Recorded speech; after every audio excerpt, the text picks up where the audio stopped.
Good day mga katingker, welcome ulit sa akin channel. Bali meron tayong dalawang rice cooker ngayon. Yan. Pero itong dalawang rice cooker na to ay meron silang pagkakaiba ng parts. Tulad nito. Yan. Meron siyang thermostat dito sa gilid. Samantalang tong isa is wala. Meron siyang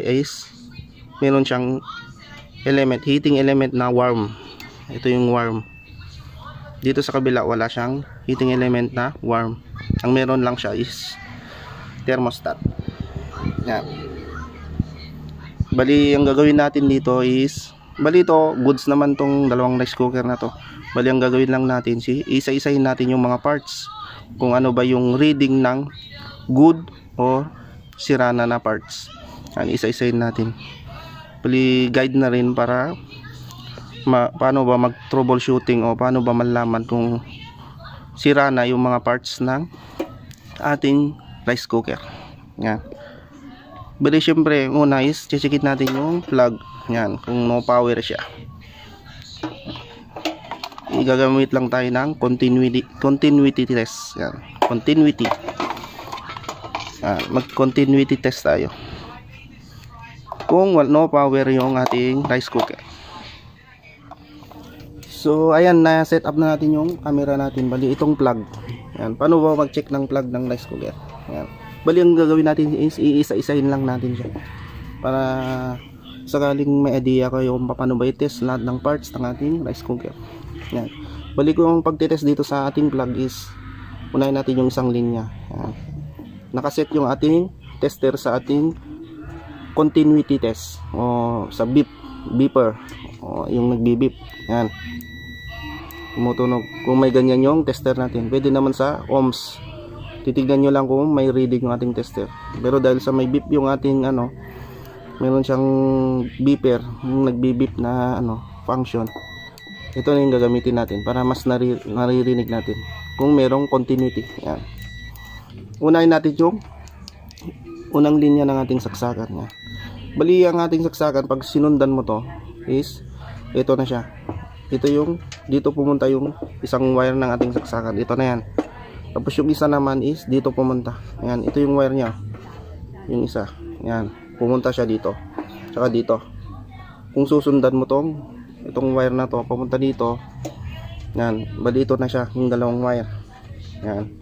Ito. Siyempre unahin natin yung isa. Ayan. Kung okay yung ating saksakan, dapat isa dito is tutunog o mayroon siyang continuity test. Ay continuity. Mayroon siyang continuity. Yan. Tayo natin dito sa kabila. So ayan, nahanap na natin. Ibig sabihin good yan. Hindi putol yung linya na to. Pero pag hindi ito tumunog, tapos tinest mo rin sa kabila, hindi tumunog, ibig sabihin itong linya na to is hindi, may putol. Wala siyang continuity test. Yan. Wala siyang continuity. Yan. Bali ito yung pinakalinya niya. Pero pag di tumunog at di din tumunog doon, ibig sabihin may putol to. May putol tong linya na to. Pero sa ngayon is meron, ibig sabihin good tong linya na ito. Kabila naman. Yan. Yan, wala siya dito. Sigurado doon naman yung sa kabila. Dapat meron yan. Yan. Ibig sabihin good din to. Yan. Ganun lang din. Good. Pero pag hindi good, wala ni isa dyan is hindi siya tutunog o wala siyang continuity. Yan. Kung isa dito, hindi siya tumunog. Yan. Bali ganun lang mag-test ng plug niya. Ay bali hindi pala bali na natin, nakalimutan natin na dito. Meron palang thermal fuse to. Kasali na yung thermal fuse doon na na-test natin. Yan, na-shortcut natin na na-test. Kasi yung thermal fuse nito dito. Teka lang hanapin. Dito sa loob. Dito sa loob dito. Yung pinaka thermal fuse. Pag binalatan mo to, ito. Yan, pag binalatan mo to, nasa loob niya yung thermal fuse. Kaya kung sakaling itong linyang to is wala siyang continuity. Ibig sabihin, maaring yung thermal fuse yung ating sira. Pero ang thermal fuse is, para mas makita nyo, ikon natin dito sa kabila. Yan. Bali ito yung thermal fuse nitong, ito kasi nakalitaw o nakikita yung naka thermal fuse niya. Itong isa. Yan, para mas makita nyo yung itsura. Yan. Ito nakalitaw, ayan o. Ito siya yung thermal fuse. Yan, nakalitaw. Thermal fuse. Yan yung itetest natin. Nakaseries yan sa isang linya ng ating plug. Yan. Kaya pag no power yung ating rice cooker, maaaring yung thermal fuse ang ating sira. Kung paano ba mag-test ng thermal fuse is ganito rin. Continuity test din. Yan. Hanapin mo lang yung dalawang terminal ng fuse. Bali ito, yan, tsaka dito. Yan, tetest natin. Yan, to. Nagbibip yung ating tester, ibig sabihin good yung ating thermal fuse. Kung di yan nagbip o wala siyang continuity, ibig sabihin open yung ating fuse. Yan. Sa pagkakataon na to is okay yung ating fuse. Yan. Bali okay na tayo sa bandang plug. Ngayon is next na natin dito. Ito na lang isang rice cooker kasi mas open siya. Mas nakikita yung mga parts niya. Yan. I-set lang natin sa ohms. Yan.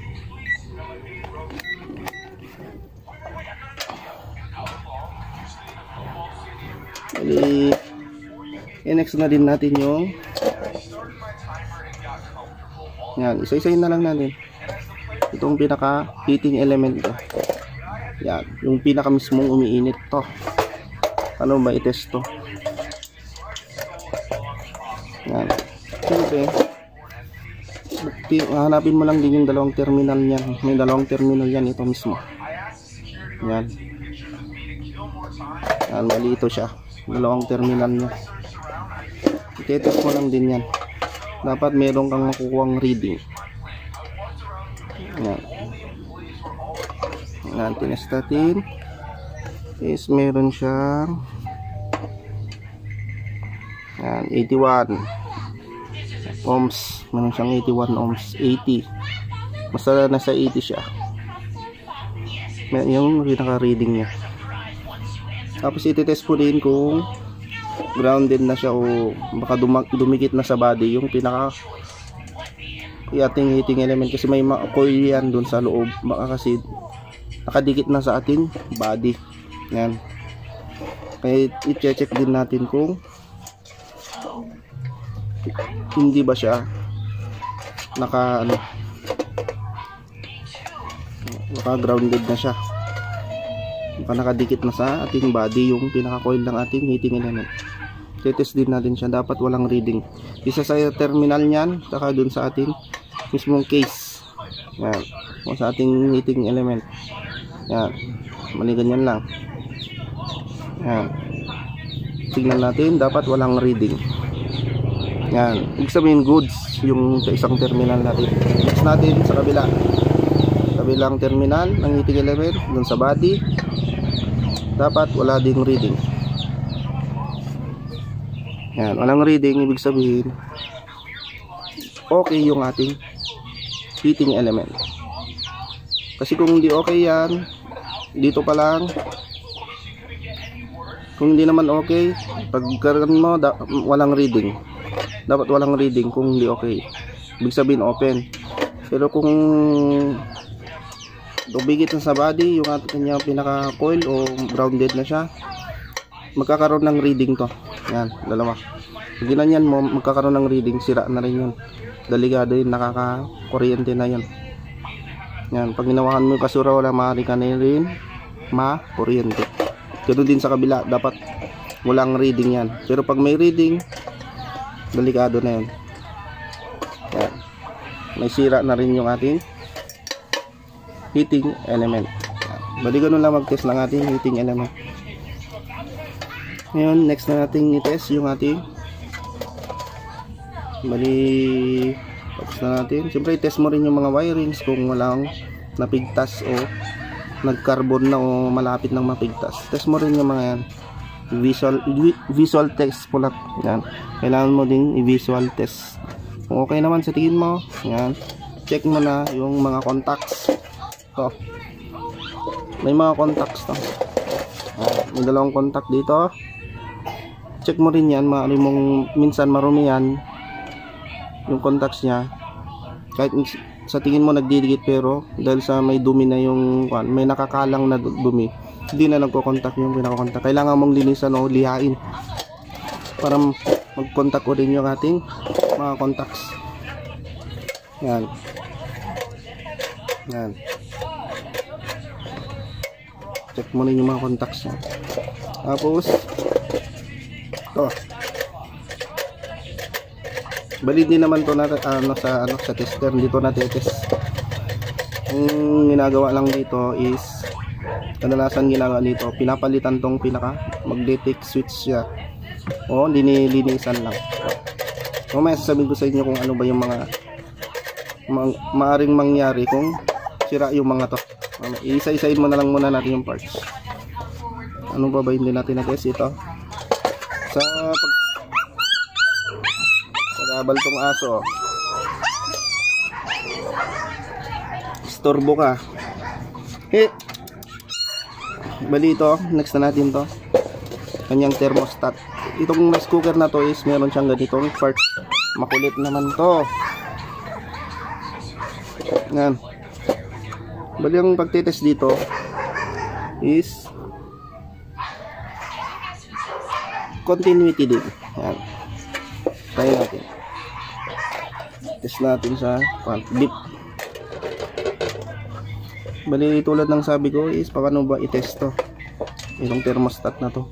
Dapat wala tong reading. Yan. Kahit pag naka-off na to, off position siya, walang reading. Yan.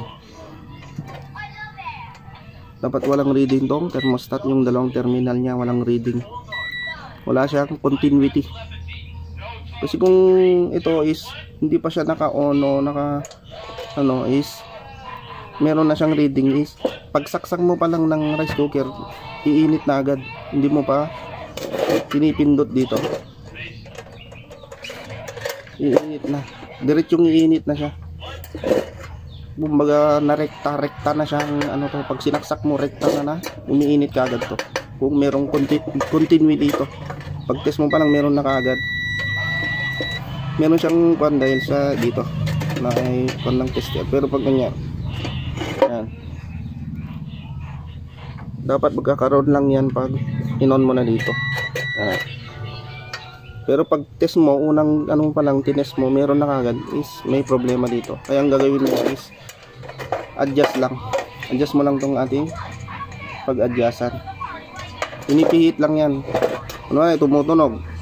Tumutunog ay hindi pwede yun kasi hindi mo pa ino-on doon, tumutunog na agad dito. Mayroon siyang continuity. Dapat ang gawin mo doon, nakalagay yung tester mo. Yan, dahan-dahan mong pihitin to hanggang sa mawala yung pinaka continuity niya. Pag nawala na, tigil mo na yung pagpihit. Tapos ang gagawin mo, pipihitin mo rin ng konti. Yan, yun na yung pinaka magandang adjust niya. Yan, pihit ka lang ng konti, dagdag ka lang ng konti. Yun na yung pinakamagandang adjust niya. Tapos ito nga pala, may washer to. May washer yan na malit dito. Kasi kung i-adjust mo pa loob to, hindi mo na siya ma-adjust kasi meron siyang washer na stopper. Kailangan mong tanggalin yon para ma-adjust mo siya pa loob. Yan. May washer yan. Mali, tinapon ko na kasi ewan ko na kung saan nalalagay. Basta may washer dito. Ang gagawin mo dito is babaklasin mo muna to pataas. Yan, papaikutin mo, matatanggal yan. Tanggalin mo yung washer, doon mo na siya i-adjust pa loob. Tapos ilagay mo na yung pinaka-tester mo hanggang sa mawala yung short niya. Pagka nawala, yan, tapos pihitin mo konti. Yun na yung magandang adjust. Yan. Basta tanggalin mo yung washer para ma-adjust mo siya pa loob. Muli ganun lang to. Yan. Dito wala naman kasi dito sa kabila. Wala siyang ngayon, iba. Meron lang siyang heating element na warm. Yan. Bali, ano pa ba yung na-test natin? Yan. Bali, yun lang naman yung mga parts na tinitest. Yan. Test mo na yung mga wirings kung may continuity. Para may putol sa gitna. Yan. Yan yung gawin natin. Bali, ito nga pala, ito din yung, ito, dahil sa hindi natin test sa tester. Visual check lang to. Yung gagawin mo dito kung lalo pag yung kanin is hindi pa luto, nagwa-warm na. Itong check mo niya. Nagwa-warm na siya. Itong kanyang magnetic switch. Yan. Lilinisan mo lang yan. Bali ang magpangtanggal yan, ganito lang.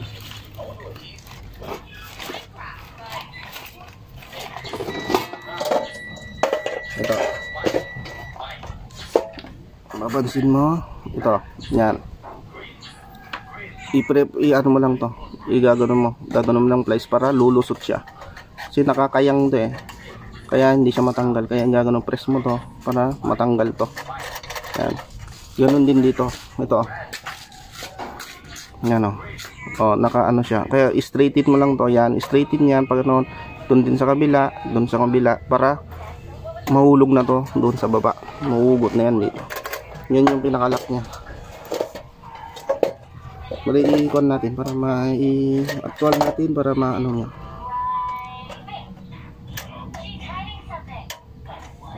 Hirap kasi mag-video kung ano.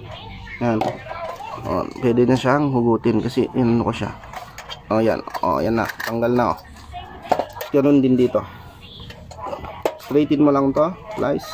Yan. Slice lang. Straight. Kabila din. O, hulog na. Tanggal na. Yan. Ito pinaka magnetic switch. Ito niliha ko lang 'to. Okay pa naman. Pero pag meron kang pamalit na bago, mas mabuti. Mas tatagal. Pero kung wala kang spare parts, pagtiyagaan mo nang lihain, pwede naman. Yan. Gumagana naman siya. Yan. May magnet siya dito. Yan. Magnet. Yan, lilinisan mo lang to pati ng spring. Yan. Minsan ito din yung dahilan kung bakit nagwa-warm ka agad. Hindi pa luto yung kanin, nahihilaw yung kanin mo ito. So ito sa dahilan. Lilinisan mo lang to. Yan, niliha ko na nga siya. Yan. So pagkabit, ganoon lang din. Tusok mo, tapos ibalik mo lang yung mga lock nya. Ganoon. Para mag-lock ulit.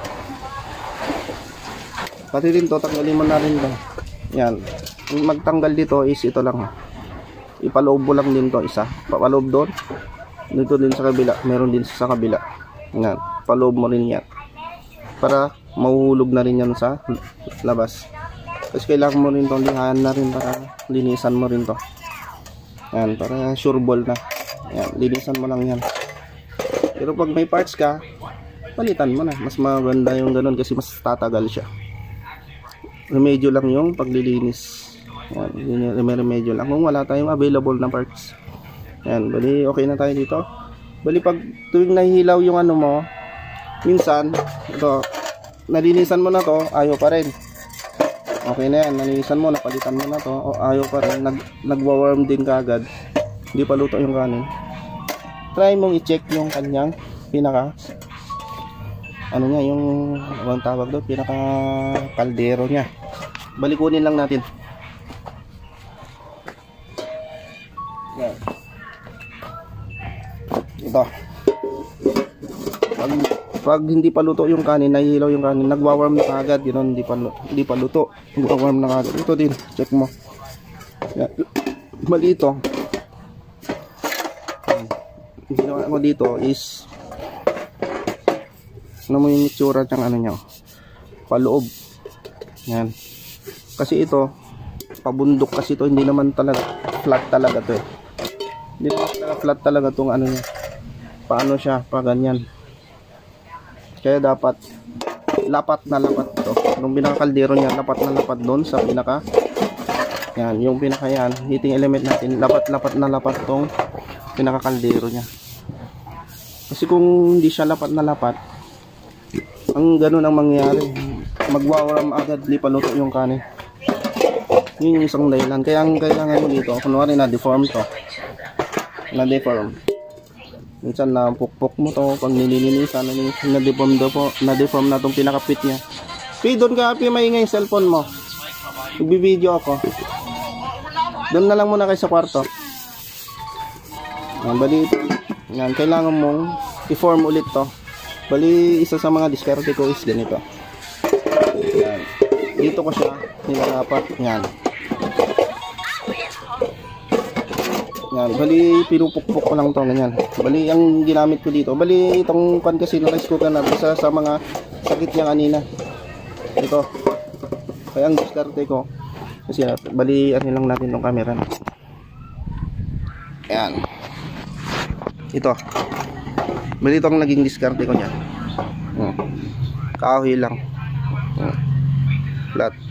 Nakalapat dapat dito sa minaka rice cooker. Yan. Pupukpukin ko yan ng dito, pupukin ko ng martilyo. Yun yung naging diskarte ko. Yan, pupukpukin mo yan gilid. Yung sa maglapat. Yan, pak. Pupukpukin mo yan. Yan. Para lumapat siya dito sa may pinaka surface nitong ating heating element. Yan. Kumbaga maghuhulma sila, huhulma. Kaya nga yung hulma nito is pa ganun pag ganun siya, kaya yung nagigitsura paloob dito sa hindi siya plain o hindi siya plantad, kumbaga meron siyang dito malalim dito sa gitna. Yan, kumbaga lapat na lapat dapat dito.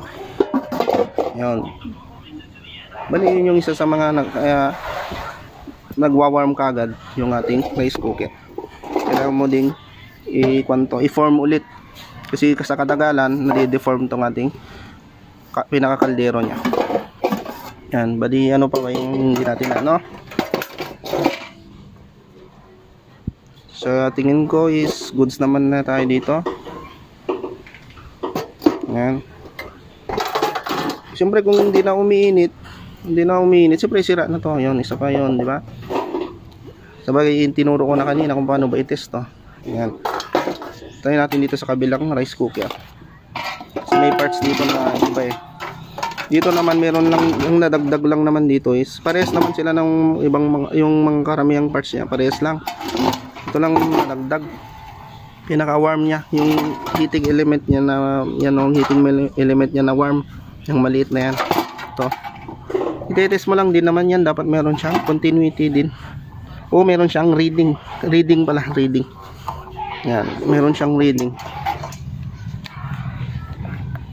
Dali, i-set lang natin yung tester. Yan. Hanapin mo lang yung dalawang terminal ng ating warm, ng heating element ng warm. Yan. Dito yung isa. Tapos dito yung isa. Yan. Bali dito tayo magte-test. Yan. Kasi ito yung dito yung connection ng dalawang terminal ng ating warm. Yan, siyempre nakaset yung ating tester. Dapat mayroong reading yan. Lang din, meron lang dapat ding reading. Reading. Yan. Ito, titest ko na lang ng ganito. Dapat meron ka ding mga yan, meron tayong nare-read na ohms. Meron siyang reading.